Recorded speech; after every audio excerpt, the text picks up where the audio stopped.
요한복음 6장 49절에서 51절까지의 말씀 다 같이 한 목소리로 합독하시겠습니다.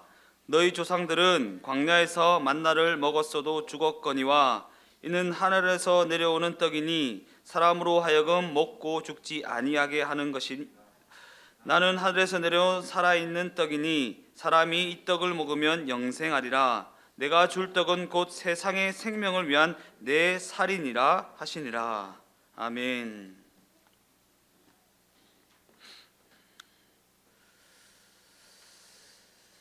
반갑습니다. 오늘 또 새로 오신 분이 있으세요? 제가 몇 번 언급드렸지만 다시 한번 소개를 드리자면 우리 교회가 후원하는 이티오피아 선교사님 계신데 예전에 한번 오셨던 저희 학교 선배님, 그분과 함께 신앙생활 하시다가 코이카로 이티오피아에서 봉사활동 하시다가 이제 귀국하셨는데 또 감사하게도 집이 양산이세요. 양산이셔가지고 우리 교회로 보내주셨습니다. 이따가 교제하는 시간에 함께 인사 나누시면 좋을 것 같습니다. 이름이 김미애 자매입니다. 김미애 자매. 오늘 저는 읽으신 본문의 말씀을 가지고 예수님이 믿어지게 하신 은혜에 합당한 삶, 예수님이 믿어지게 하신 은혜에 합당한 삶이란 제목을 가지고 함께 은혜를 나누어 보고자 합니다.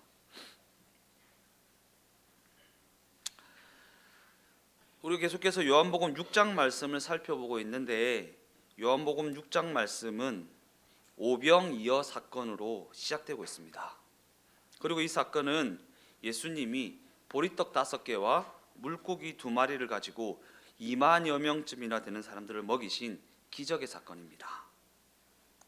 그런데 예수님은 이 오병이어의 사건이 사람들에게 오해되지 않게 하시기 위하여 거듭해서 그 사건이 제시하는 의미가 무엇인지를 올바로 전달하고자 심혈을 기울이십니다. 어떠한 심혈을 기울이십니까? 오병이어 사건을 통해 예수님은 우리 각 사람을 위하여 자신의 몸을 내어 주실 것이라는 사실을 분명히 하시는 것입니다.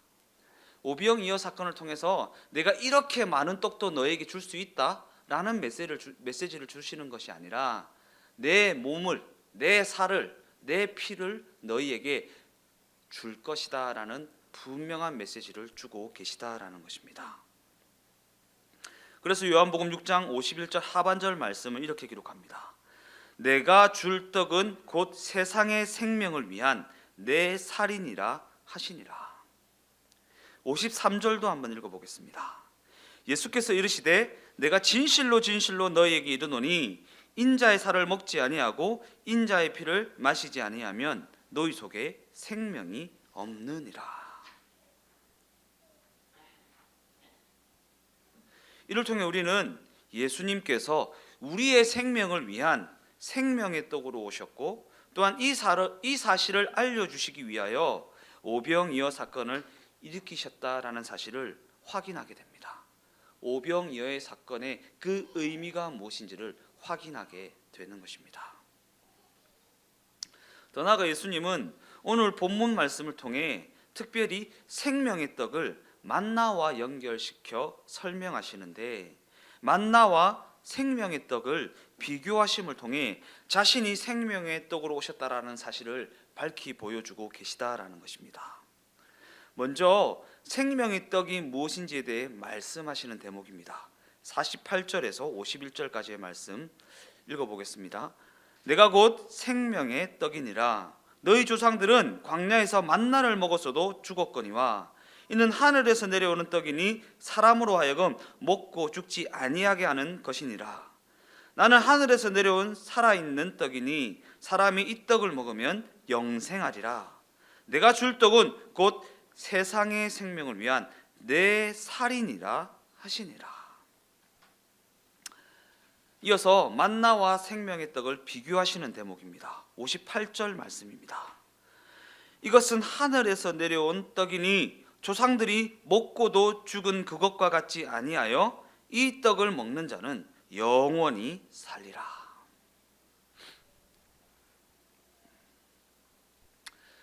생명의 떡에 대해 설명하시면서 왜 만나를 언급하시는 것일까? 우리가 이것을 알기 위해 먼저 하나님이 만나를 주시게 된 배경에 대해서 살펴보아야 합니다.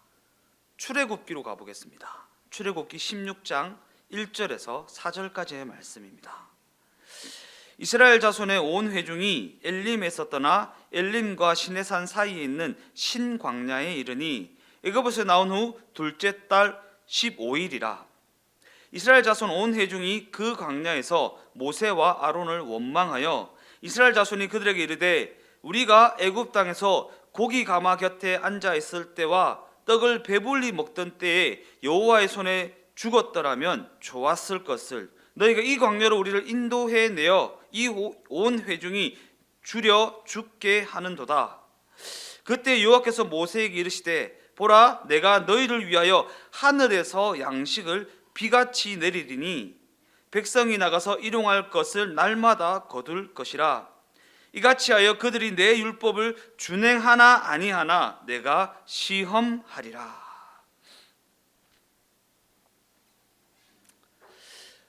이스라엘 백성들이 출애굽을 한 후에 이스라엘 백성들을 향한 하나님의 기적과 하나님의 간섭하심은 끊임없이 계속되었지만 그럼에도 불구하고 그들의 반항은 끊이지 아니하였습니다.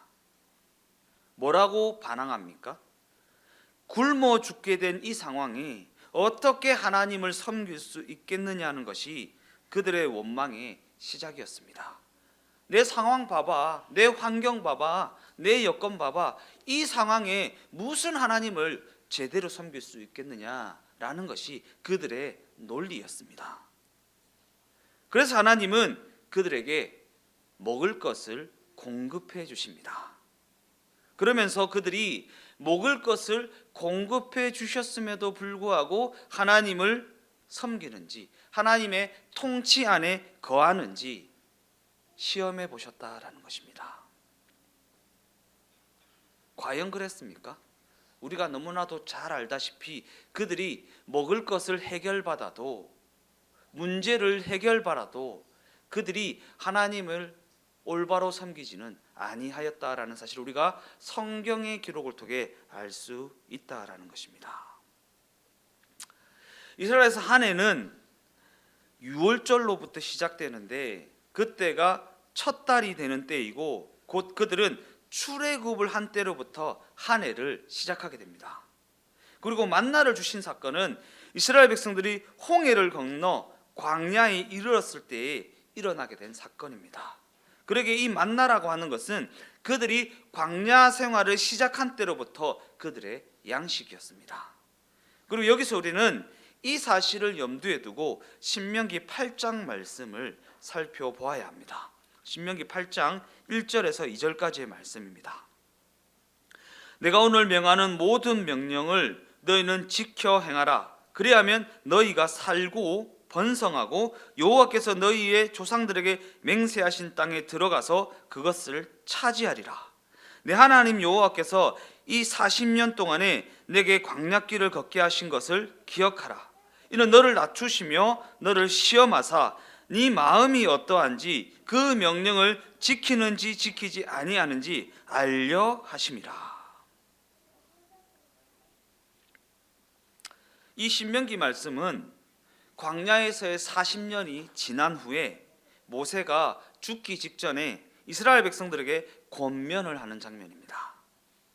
광야 생활 40년 동안 여호와 하나님이 이스라엘 백성들에게 행하신 가장 중요한 일은 그들을 낮추시는 일이었습니다. 그들을 낮추시는 일. 너를 낮추시며 너를 시험하사 내 마음이 어떠한지 그 명령을 지키는지 지키지 아니하는지 알려 하심이라. 그리고 그 긴 세월 동안 그들의 의복은 헤어지지 않았다라고 성경은 증언하고 그들의 발도 부르트지 않았다고 성경은 기록하고 있습니다. 여기서 오해하면 안 됩니다. 좋은 옷을 입게 하셨다, 성공을 주셨다가 아닙니다. 그저 옷이 헤어지지 아니하였다, 발이 부르트지 아니하였다.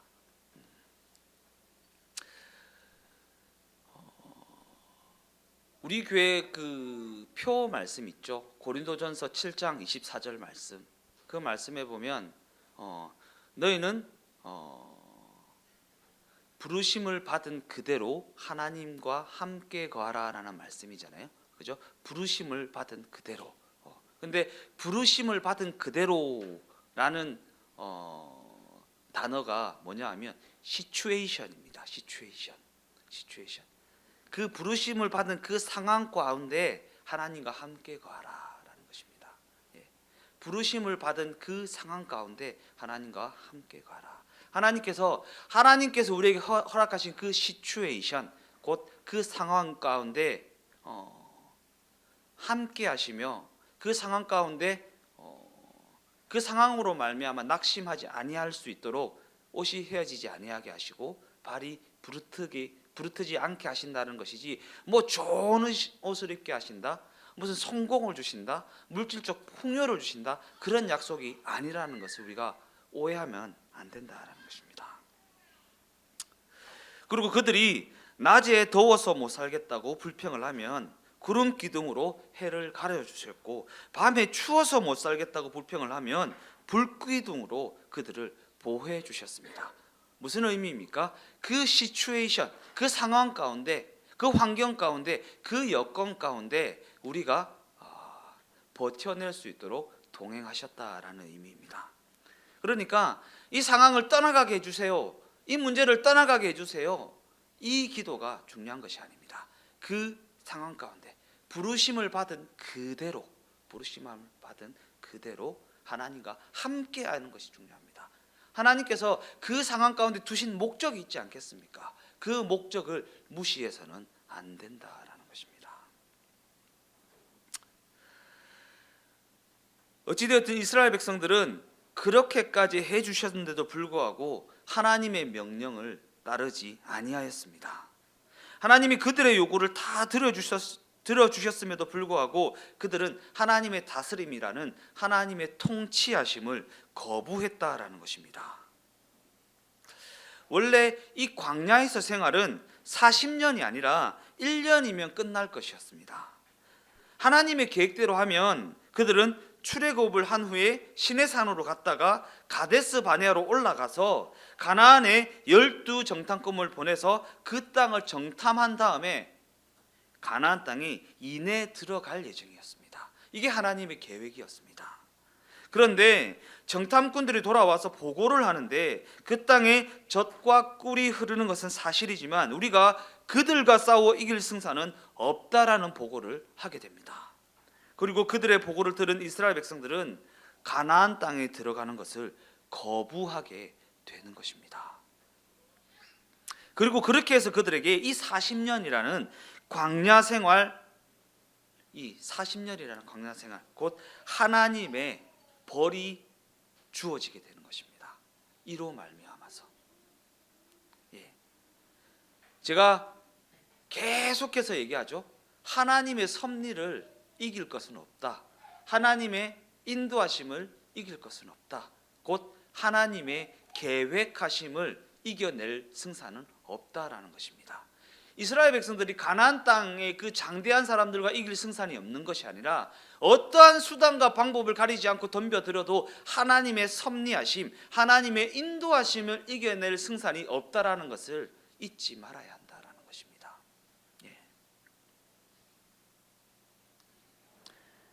광야 40년을 굴려서라도 결국에는 가나안 땅으로 들여보내신다라는 것입니다. 하나님의 목적은 이루어지고야 만다라는 것입니다. 이스라엘 백성들이 자신들의 불순종에 대해 어떠한 핑계도 댈 수 없었던 시기가 바로 광야에서의 40년입니다. 왜냐하면 하나님이 그들을 배불리 먹이시고 그들을 인도해 주셨음에도 불구하고 그들은 하나님의 통치를 거부하였던 그 시기가 바로 이 광야에서의 시간이었기 때문입니다. 우리가 성경을 보면 와, 이스라엘 백성 참 해도 너무한다라고 얘기하죠. 그렇죠? 저렇게까지 해주셨는데 하나님의 통치를 거부한다고? 즉 그들이 하나님 앞에 불순종에 대한 어떠한 핑계도 될 수 없었던 시기가 바로 광야에서의 40년이라는 것입니다. 왜 그들이 하나님 앞에 불순종하게 되었을까? 왜 불순종하게 되었을까? 이는 그들이 만나에 담겨진 메시지를 읽지 못하였기 때문입니다. 만나에 담겨진 메시지. 그렇다면 과연 만나에 담긴 메시지는 무엇인가? 그들을 생존하게 하여 가나안 땅에 들어가게 할 목적으로 주어지는 매일의 양식이라는 메시지입니다. 그냥 배불리고 그냥 허기를 달래는 음식을 주신 것이 아니라 생존하게 하여 가나안 땅에 들어가게 할 목적으로 주어지는 매일의 양식. 그러나 이스라엘 백성들은 그러한 의미로 주어진 그 만나를 그저 그들이 하고 싶은 일을 하는데 필요한 에너지 자원으로밖에 여기지 않았다라는 것입니다. 내가 하고 싶은 게 이게 있어. 이게 있는데 이것을 하려면 먹어야 돼. 에너지가 있어야 돼. 그렇게 생각했다라는 것입니다. 그저 내가 하고 싶은 일을 하기 위한 양식으로 생각했지 하나님의 뜻을 이루기 위한 양식이라고는 전혀 생각하지 못했다라는 것입니다. 그러한 관점을 가지고 요한복음 6장 51절 말씀을 한번 읽어보겠습니다. 나는 하늘에서 내려온 살아있는 떡이니 사람이 이 떡을 먹으면 영생하리라. 내가 줄 떡은 곧 세상의 생명을 위한 내 살이니라 하시니라. 이는 예수님께서 자신의 생명을 주시기 위해 우리에게 오셨다라는 의미의 말씀입니다. 자신의 생명을 주시기 위해 우리에게 오셨다. 그러게 예수님이 생명의 떡으로 오셨다라는 이 말씀은 매일의 삶에 우리에게 필요한 영적 양식을 상징하기 이전에 무엇보다도 먼저 예수님께서 우리를 살리기 위한 죽음을 감당하러 오셨음을 상징하는 말씀입니다. 예수님은 우리의 영을 살리기 위한 어떤 매일의 영의 양식이지라는 것을 상징하기도 하지만 그 이전에 예수님께서 우리를 살리기 위한 죽음을 감당하러 오셨다라는 것을 상징하는 말씀이라는 것입니다. 이것을 놓쳐서는 안 된다라는 것입니다.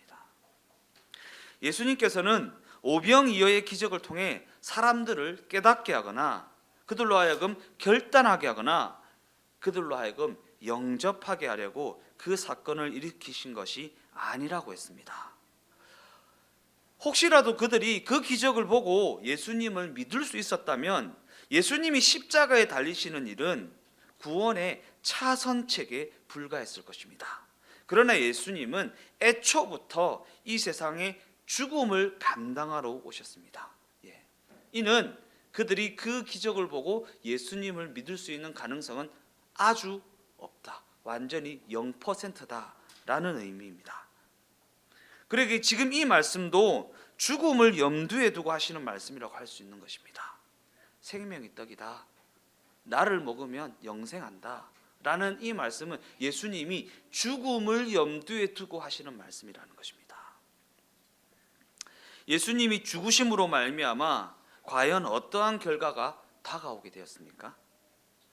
아버지께서 예수님에게 맡겨주신 자들이 이 말씀의 의미가 무엇인지를 알아듣게 되었다라는 것입니다.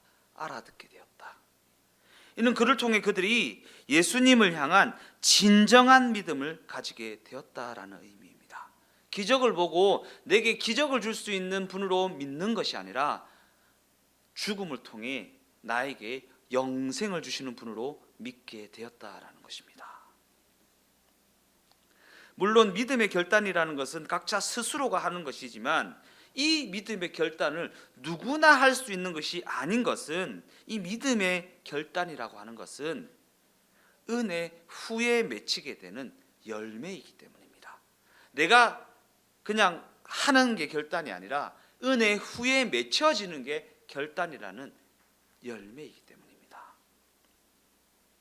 그런 관점이 성경이라고 하는 것은 사람들이 읽자마자 척 하고 알아듣고 탁 하고 결단할 수 있는 그러한 책이 아닙니다. 이 성경은요 그냥 읽기만 하면 척 하고 알아듣고 탁 하고 결단할 수 있는 그렇게 기록되어진 책이 아니라는 것입니다.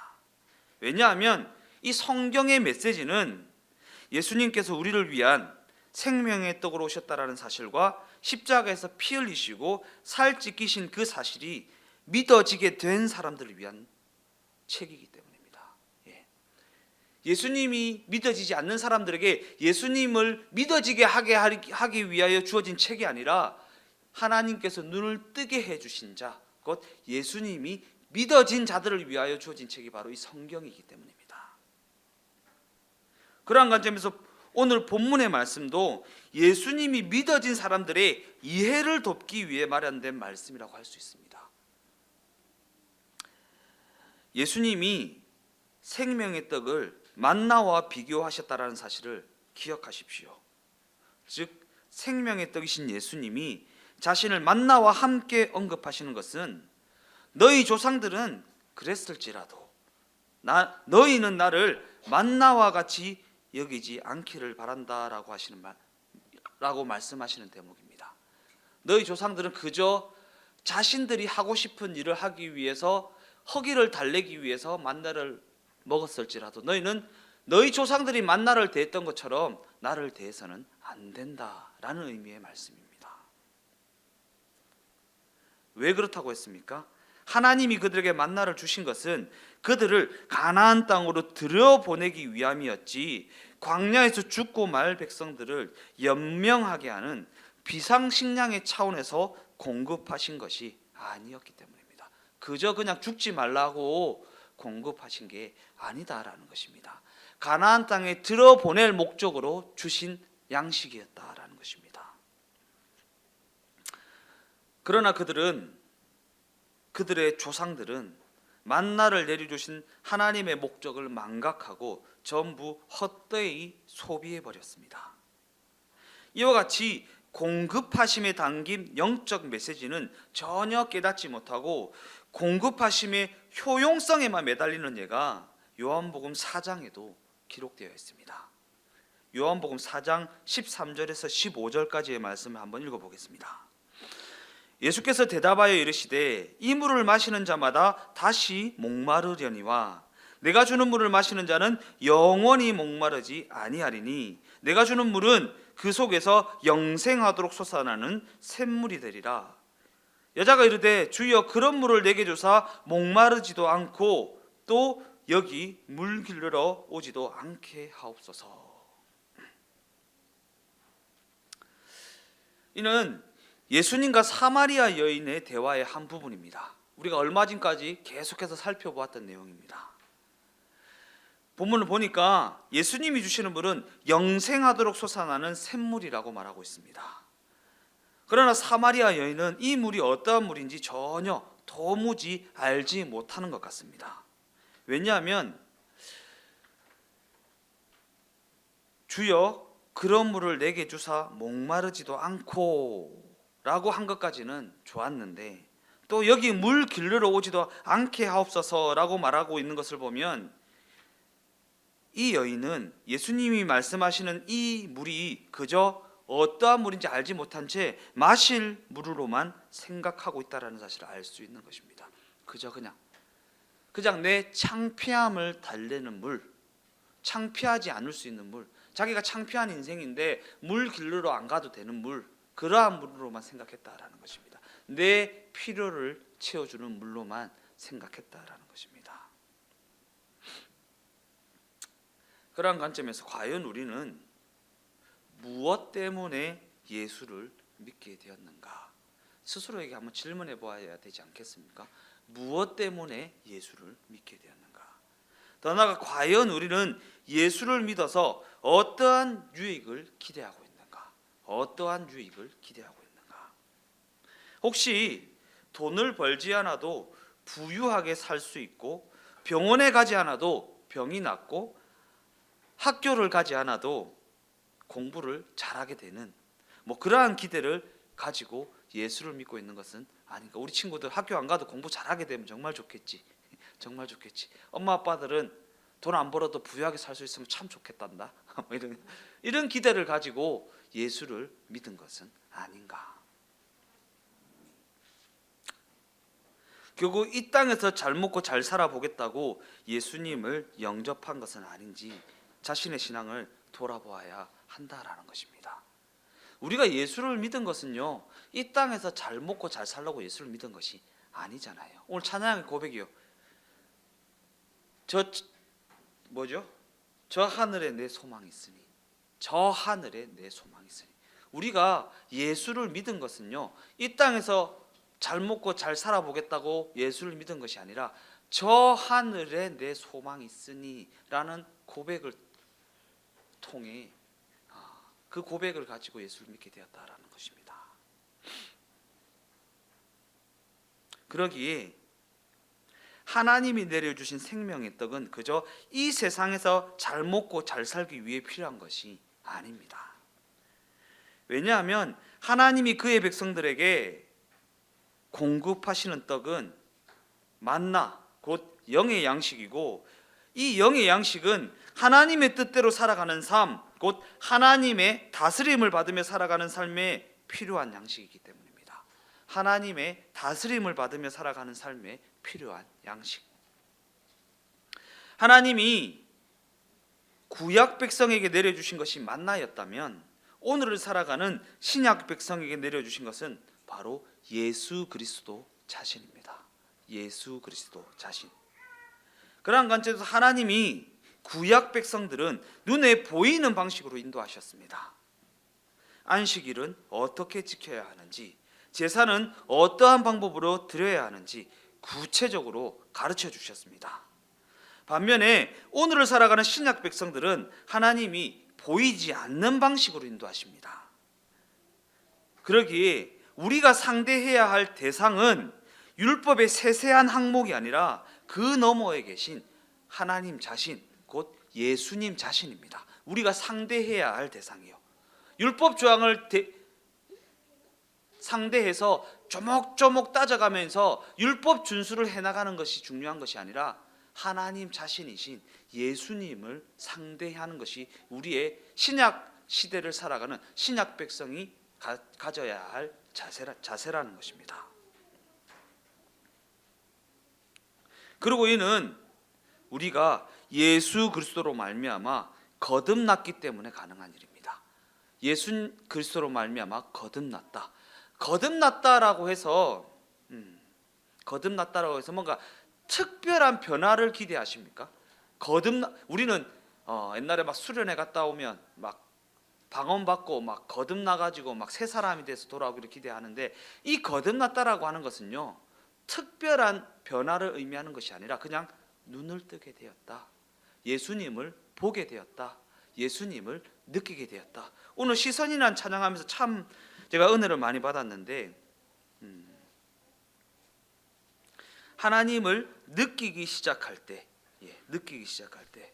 주님을 보기 시작할 때 주님의 일이 시작된다.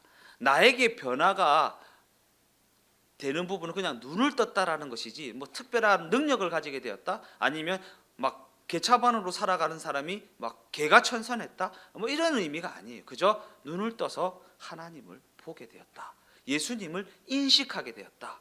예수님이 옆에 계시다라는 것을 알게 되었다라는 수준이 바로 거듭났다라는 것입니다. 근데 막 거듭났다라는 것을 뭔가 그 인생이 막 180도 막 변해가지고 막 술도 끊게 되고 TV도 끊게 되고 담배도 끊게 되고 막 이런 것을 기대하십니까? 사실 선교사님들이 우리나라에 처음 복음을 들고 들어왔을 때 우리나라 사람들이 너무 아편에 중독되어 있고 술에 중독되어 있고 담배에 중독되어 있어서 어떤 신앙적인 덕목으로 금주와 금연을 포함시켜서 가르쳤기 때문에 우리나라에서는 금주와 금연이 신앙의 덕목으로 자리 잡게 되었지만, 사실 술 먹고 담배 피는 것이 신앙의 덕목은 아닙니다. 신앙의 덕목은 아닙니다. 근데 그래서 막 예수 믿더니 술도 끊었어, 예수 믿더니 담배도 끊었어, 이런 것을 막 신앙의 덕목으로 해서 거듭남의 기준으로 보는 경우가 많이 있는데, 사실 면밀하게 은밀하게 따지면 성경이 말하는 신앙의 덕목은 아닙니다.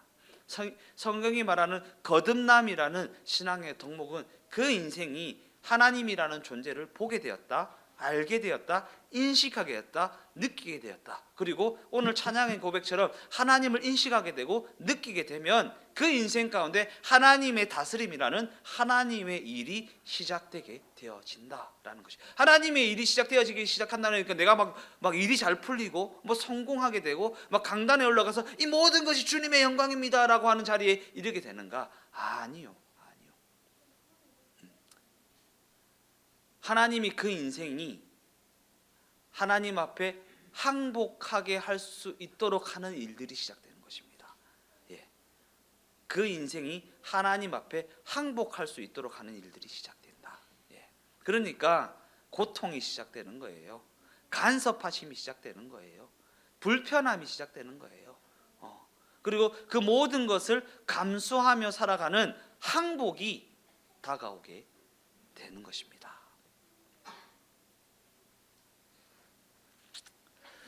예수님은 우리가 이 땅에 사는 동안에 필요한 것들이나 채워주고 매사에 이렇게 하고 저렇게 하라고 그저 지시를 하기 위해 오신 것이 아닙니다. 서쪽으로 가시오. 귀인을 만날 것입니다. 예수님이 무슨 무당입니까?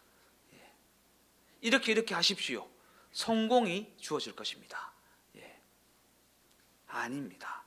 우리의 필요한 것들이나 채워주려고 매사에 이렇게 하고 저렇게 하라고 지시를 하려고 오신 것이 아니다라는 것입니다. 생명의 떡으로 오셔서 죽은 우리를 살려내시려고 오셨습니다. 우리를 죽었던 자리에서 살아있는 자리로 옮겨주시려고 오셨다라는 것입니다. 그리고 이것이 바로 우리가 거듭났다라는 말의 의미입니다. 그러기에 이제 우리는 눈을 떠서 예수님을 보고 하나님을 알게 된 자들입니다. 눈을 떠서 예수님을 보고 하나님을 알게 된 자들. 우리의 눈을 뜨게 해주신 하나님은 우리가 눈을 뜬 자로 밝히 보며 살 수 있도록 모든 영적인 복을 주시며 그렇게 사는 원리와 방법을 끊임없이 가르쳐 주십니다. 그러나 우리는 하나님이 우리에게 보여주시는 길을 가려 하기보다는 여전히 내 마음대로 내가 원하는 것을 따라 살려고 합니다. 이는 우리가 우리를 인도하시는 그 하나님을 내가 가고자 하는 길에 그저 도움을 주시는 분으로 밖에 여기지 않기 때문입니다. 내가 가고자 하는 길에 도움을 주는 분. 그리고 이러한 생각은 오병이어 사건을 이해하는 데 가장 큰 걸림돌이 되는 생각입니다. 오병이어. 그냥 내가 가고자 하는 길에 배가 고픈데 허기를 달래주는 분, 기적을 가지고 내가 가는 길을 더 잘 갈 수 있도록 도와주시는 분, 그 정도로 하나님을 생각한다라는 것입니다.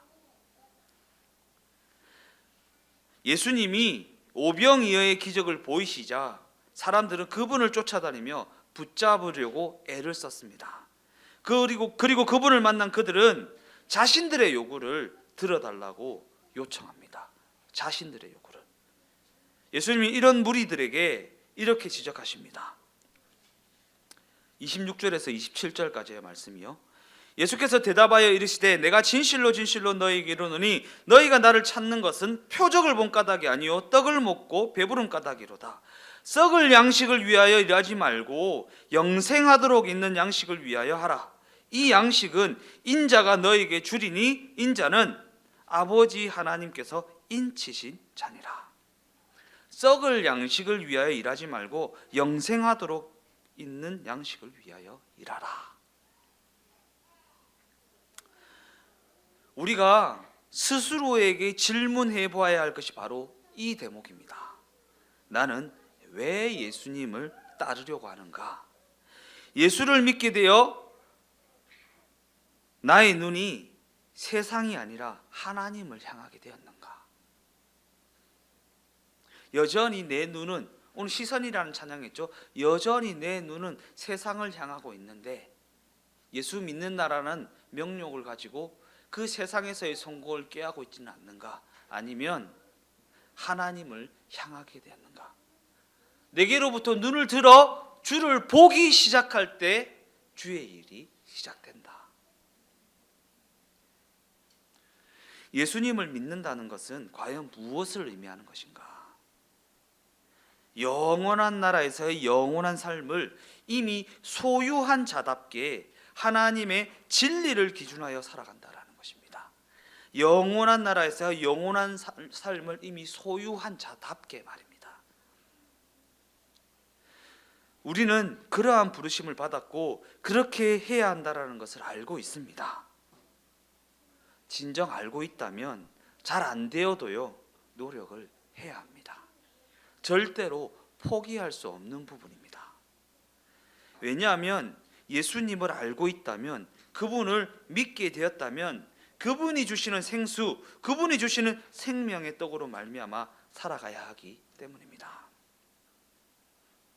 즉 하나님의 백성으로서 하나님의 다스림을 받는 삶을 살아가야 한다라는 것입니다. 하나님이 다스리시는 그 다스림이요 내 마음에 흡족하지 않더라도 말입니다. 다스림을 포기하면요 하나님의 백성이라는 그 아이덴티티를 포기하는 것이 되어버리기 때문입니다.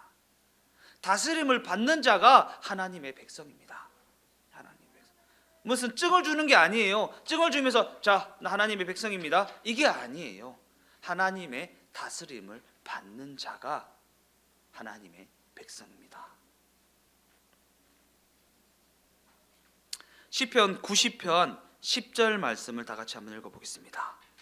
우리의 연수가 70이요 강건하면 80이라도 그 연수의 자랑은 수고와 슬픔뿐이요 신속히 가니 우리가 날아가나이다. 이처럼 이 땅에서의 삶은 잠시 잠깐이면 지나가 버립니다. 그런데 이 시대에 예수님을 믿는다고 말하는 많은 성도들이 예수님을 믿는다고 말은 하면서도 얼마나 이 땅에서 영원히 살 것처럼 살아가는지 모릅니다. 이 땅에서 영원히 살 것처럼 말입니다. 영원한 삶으로 초대받은 우리가 이 복된 자리에서 그러한 자세로 그러한 태도로 살아간다는 것은 너무나도 안타까운 일입니다. 자신이 가지고 있는 것이 무엇인지 알지 못하기 때문입니다. 영원한 삶을 받게 되었는데 이 땅에서 잠시 잠깐 잘 먹고 잘 살려고 이 영원한 삶을 날려버리려고 한다는 것입니다. 그러기에 우리는 하나님이 주신 영생을 가진 자로서 이 복을 누리는 자들이 되어야 됩니다. 누리는, 이 땅에서부터요, 이 땅에서부터 영생을 가진 자로서 이 복을 누리는 자, 영생을 가진 자로서 이 땅에서 삶을 아주 사소한 것에 마음 뺏기지 않을 수 있는 그 복을 누려야 된다는 것입니다. 그럼에도 불구하고 왜 그렇게 살지 못하는 것입니까? 여전히 세상에서의 성공과 물질적인 부유함에 관심을 두고 살아가고 있기 때문입니다. 그것에 자유하지 못하다. 하나님께서 그것에 자유하라고 영생을 주셨는데 영생을 복을 받았음에도 불구하고 그것에서 자유하지 못하다라는 것입니다. 어쩌면 이 세상적인 삶으로 도망가고 싶은 유혹이 있기 때문이지 않겠습니까? 더 나아가 그 마음을 받아주는 이들과 뭔가 마음을 나누며 타협하며 살고 싶은 마음이 그 마음 가운데 있기 때문이지 않겠습니까? 어쩌면 그저 내 마음대로 살다가 그냥 한 주에 한 번씩 예배에 참석해서 분에 넘치는 헌금을 하는 것으로 예수 믿는 자의 책임을 대신하고 싶은 그러한 삶이고 싶어서 그러지 않겠습니까? 그러나 우리가 예수님을 믿는다는 것은 우리가 생각하는 것보다 훨씬 더 자랑스럽고 훨씬 더 감격스럽고 훨씬 더 대단한 일입니다. 그저 그냥 분에 넘치는 헌금으로 대신할 수 있는 수준의 것이 아니다라는 것입니다. 그분의 사랑과 그분의 약속이, 더 나아가 그분 자신이 우리 각 사람과 함께하고 계시다라는 사실을 경험하는 인생이 되십시오. 그것이 어떠한 기쁨과 어떠한 감격을 우리에게 가져다 주는 것인지를 경험하는 인생이 되었으면 좋겠습니다. 믿어진 자에게 주어지는 이 복을 누리는 자가 되십시오. 결단코 이 복을 세상의 것과 바꾸어 버리는 어리석음을 범하지 마십시오. 어쩌면 우리는 아직 예수 믿는 자로서의 여정에 발을 내딛지도 못하고 있는지도 모릅니다. 구원을 얻었음에도 불구하고, 영생을 얻었음에도 불구하고 구원을 얻지 못한 것처럼, 영생을 얻지 못한 것처럼 다른 곳에 기웃기웃거리며 이 땅에서 영원히 살아갈 자처럼 살아가고 있기 때문입니다. 마태복음 4장 말씀이 이 문제를 잘 다루고 있습니다. 예수님이 공생애를 시작할 무렵에 사탄으로부터 3가지 시험을 받으시는 그러한 장면입니다. 예수님이 사탄의 유혹을 거부하신 것은 이 땅에 신적인 능력이나 신적인 권리를 행사하기 위하여 오신 것이 아니기 때문입니다. 이 땅에서 삶을 사는 동안 오직 하나님이 명하시는 대로만 살기로 결단하셨기 때문입니다. 그 모습을 우리에게 보여주시는 것입니다. 이 땅에서 그냥 막 제가 그 부분을 뭐 그렇게 좋아하는 부분은 아니지만 뮤지션들 보면 그 영혼을 사탄한테 팔아서 아주 큰 인기를 얻는 뭐 그러한 얘기들이 있죠. 예. 사탄에게 그 영혼을 팔아버림으로 말미암아 아주 추악한 영감을 얻어서 곡을 만들게 되고 그 곡이 대박이 남으로 말미암아 이 땅에서 부유하게 살게 되는 그러한 얘기들이 있죠. 예. 제가 뭐 그 얘기들을 아주 좋아하는 편은 아니지만 그러한 것과 비슷한 것입니다. 그러한 것과 비슷한. 우리가 이 땅에서 삶을 살아가는 것은 이 땅에서 잘 먹고 잘 살기 위함이 아닙니다. 이 땅에서 조금 가난하여도 조금 궁핍하여도 하나님의 다스림을 놓치지 않으려고 살아가는 것입니다. 그래서 요한복음 6장 57절 말씀은 이렇게 기록합니다. 살아계신 아버지께서 나를 보내심에 내가 아버지로 말미암아 사는 것 같이 나를 먹는 그 사람도 나로 말미암아 살리라. 나로 말미암아 살리라.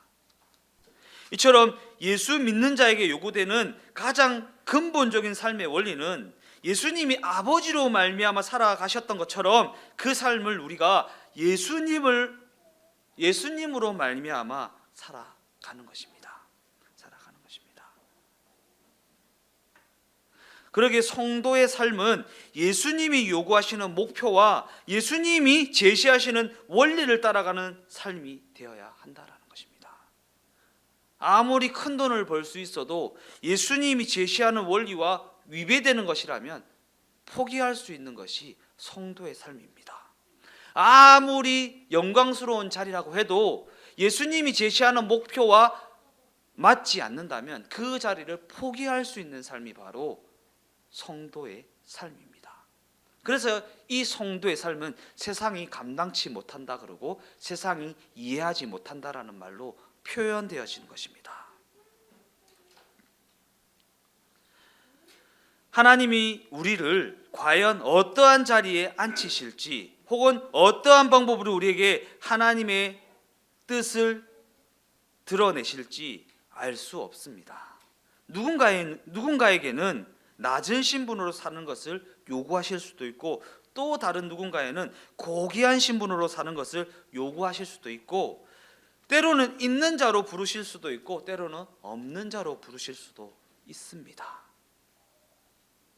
그리고 잘 먹고 잘 살고 못 살고는 게으름의 문제만은 아닙니다. 성실하게 일해도 어렵게 사는 사람들이 분명 있습니다. 대접을 받아야 할 사람은 전혀 대접을 받지 못하고 그렇지 않는 사람들이 좋은 대접을 받는 일이 이 세상에서는 얼마든지 일어납니다.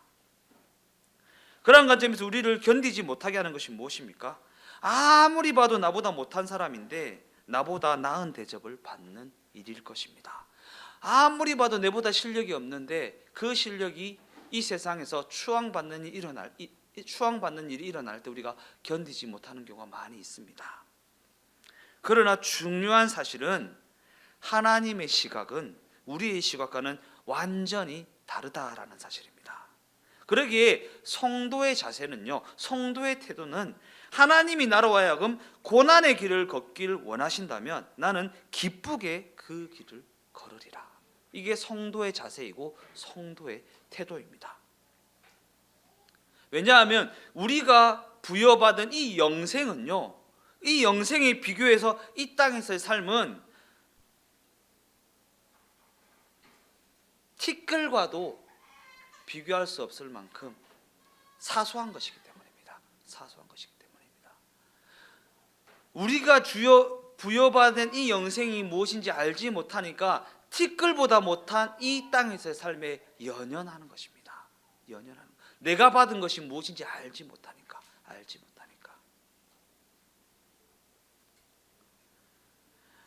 하나님이 나로 하여금 고난의 길을, 티끌보다 못한 이 땅에서 고난의 길을 걷기를 원하신다면 나는 기쁘게 감사함으로 그 길을 걸으리라. 이렇게 고백할 수 있는 것이 예수님이 믿어진 자의 엄청난 특권입니다. 이렇게 고백하는 자리에 이르게 될 때 그 인생은 무엇을 얻게 됩니까? 참 평안을 얻게 됩니다. 참 평안이요. 참 평안. 우리를 두렵게 하는 것이 무엇입니까? 과연 우리를 두렵게 하는 것이 무엇입니까?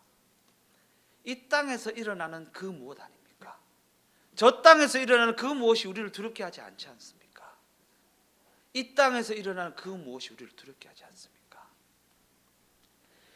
예수님이 믿어진 자의 엄청난 특권을 누리지 못하는 것입니다. 영생을 가진 자가 누려야 할 참 평안을 누리지 못하는 것입니다. 자신이 받은 것이 무엇인지 알지 못하기 때문에. 그래서 성도의 인생이 가졌다는 것을 자랑스러워하거나 가지지 못한 것을 부끄러워하지 않는 것은 성도의 인생은 예수가 믿어진 것으로 인해 삶을 바라보는 안목이 달라진 인생이기 때문입니다. 삶을 바라보는 안목이 달라진 인생. 그러한 인생이 되시기를 예수님의 이름으로 축원드립니다. 예수 믿어진 자의 삶을 살아가는 우리 인생이 되시기를 예수님의 이름으로 축원드립니다. 결론적으로 말씀을 마무리하겠습니다. 이 세상과 이 땅에서의 삶은 매일같이 우리를 핥힙니다. 우리는 그로 인해 아프지 아니할 수가 없습니다.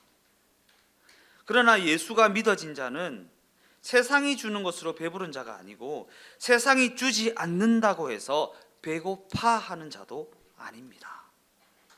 왜냐하면 우리에게는 세상이 알지 못하는 물과 양식이 주어져 있기 때문입니다. 더 나아가 예수가 믿어진 자의 삶은 그분의 말씀을 양식으로 삼는 삶이기 때문입니다. 그분의 말씀을요. 하나님이 말씀으로 동행하시는 자, 하나님이 말씀으로 동행하시는 자, 그 인생이 바로 성도의 삶이기 때문입니다. 그러기에 우리는 이 세상에서 살아가고 있지만 그럼에도 불구하고 이 세상에 속한 인생은 아닙니다. 전혀 다른 소속을 가진 삶이기에 우리 모두는 구별된 삶을 살아갈 수가 있는 것입니다. 우리가 실력이 있어서 구별된 삶을 살아갈 수 있는 것이 아닙니다. 우리가 의지가 강해서 구별될 삶을 살아갈 수 있는 것이 아닙니다. 다른 소속을 가지고 있기 때문에 구별된 삶을 살아갈 수가 있는 것입니다. 물론 그러한 구별됨으로 말미암아 때로는 굶을 수도 있고 때로는 지게 될 수도 있고 때로는 오해받고 경멸당하고 괄시받게 될 수도 있습니다. 그러나 우리 주인 되신 예수님께서도 그렇게 구별된 삶을 살아내셨다라는 사실을 기억하십시오. 더 나아가 예수님께서도 그러한 구별됨으로 말미암아 십자가에 달려 경멸과 고통과 비웃음과 비난 속에서 죽음을 당하셨다라는 사실을 기억하십시오. 그러기에 우리는 예수님이 믿어진 자답게, 예수님이 믿어진 자답게, 영생을 소유한 자답게, 영생을 소유한 자답게 예수님이 믿어지지 않는 자, 곧 이 세상과 구별된 삶을 살아가야 합니다. 영생을 가지지 못한 자, 곧 이 세상 사람들과 구별된 삶을 살아가야 하는 것입니다. 예수님이 믿어진 자답게, 영생을 소유한 자답게. 이 시간 자신의 삶을 돌아보고 과연 자신의 삶이 예수님이 믿어진 사람이란 말에 합당한 삶인지, 영생을 가진 자라는 말에 합당한 삶인지 정직하게 확인해 보는 시간이 되시기를 예수님의 이름으로 축원드립니다.